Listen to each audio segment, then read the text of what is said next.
연인에서 생략된 장면이 있었습니다. 그건 바로 장현이 길채를 구해오고 나서 술을 많이 마셨던 날 밤이었는데요. 이날 장현이 잠든 후로 갑자기 다음날 아침이 되는 장면으로 넘어갔어요. 간밤에 무슨 일이 있었는지 보여주지 않았던 건데요. 하지만 전후 상황을 자세히 살펴보면 간밤에 무슨 일이 있었는지를 알 수 있는 단서들을 찾을 수 있습니다. 혼자 술을 마시던 장현은 하늘에 뜬 달을 바라봤는데요. 병자호란이 한창이던 때 이장현이 남한산성으로 가기 위해서 길채를 두고 떠날 수밖에 없었던 때가 있었잖아요. 장현은 그날 밤을 생각하고 있었던 것 같습니다. 기껏 길채를 구해와 놓고 왜 혼자 있는 건가 하는 의문이 있었는데 장현 입장에서는 마음이 복잡했던 것 같아요. 길채를 구해내기는 했지만 지금 길채의 신분은 구원무의 아내였잖아요. 유길채가 아니라 유시부인이라는 신분 때문에 장현은 길채와 함께 있는 상황에서도 복잡한 생각이 들었던 것 같은데요. 하지만 길채에 대한 감정은 여전히 그대로였습니다. 길채는 방 안에 혼자 있었는데요. 장현이 문 밖으로 다가와 그림자가 비치자 길채가 먼저 문고리를 잡는 장면이 나왔어요. 하지만 문을 열기 전에 장현이 이야기를 시작했는데요. 길채는 문을 열려던 손을 멈추고 문에 기대어 앉아버렸어요. 길채가 먼저 문을 열었더라면 장현의 얼굴을 보면서 이야기를 할 수 있었을 텐데 두 사람은 문을 사이에 두고 기대어 앉았습니다. 이런 상황이 장현과 길채의 입장을 표현하고 있는 것 같은 느낌이었어요. 장현은 길채를 구해냈지만 길채는 여전히 유시부인이었잖아요. 서로에 대한 마음은 간절했지만 두 사람 사이에는 아직 벽이 있었습니다. 장현은 그 벽을 사이에 두고 자기 심정을 묵묵히 토로했어요.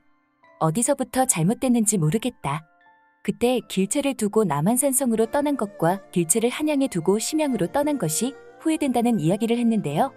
길채와의 인연이 이렇게 꼬여버린 것이 너무나도 속상했던 장현이었습니다. 그렇게 속내를 털어놓다가 장현은 잠이 들고 말았는데요. 복잡한 마음에 술을 너무 많이 마신 탓이었어요. 장현이 잠이 들자 그제서야 길채는 문을 열고 장현의 얼굴을 바라봤는데요. 여기서 길채가 문을 열었다는 사실이 상당히 중요한 포인트였던 것 같아요. 문을 사이에 두고 기대어 앉은 상황이 길채와 장현의 입장을 의미하는 연출이라고 했잖아요. 그런데 길채가 그 문을 열었습니다. 여기서 길채는 장현에게 마음을 열었다고 볼 수 있는 거죠. 사실 길채는 내심 장현을 잊지 못하고 있었지만 그렇다고 해서 자기가 책임져야 할 모든 것을 던져버릴 수 있는 입장도 아니었습니다. 길채는 여전히 유시부인이었던 거죠.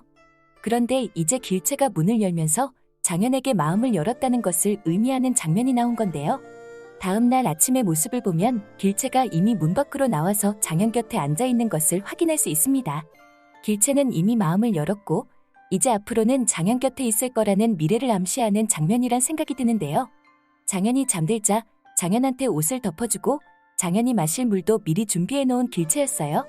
이런 비슷한 미래가 앞으로 등장할 것을 암시하는 장면이라는 생각이 드는 게 장현이 길채를 구하려고 달려갔다가 각화의 활을 맞아버렸잖아요. 크게 다친 장현을 길채가 돌봐주는 예고편이 등장했던 것도 길채가 그날 밤에 있었던 심경의 변화에서부터 시작됐던 것 같습니다. 그날 밤의 이야기가 전부 공개되지는 않았지만 길채가 문을 열고 나왔던 그날에 길채가 장현 곁에 있겠다고 결심했던 거라는 생각이 드네요. 앞으로는 장현과 길채가 함께 행복한 모습이 많이 나왔으면 좋겠습니다. 여기까지 소심한 리뷰였고요. 혹시 실례가 안 된다면 구독해주시면 안 될까요?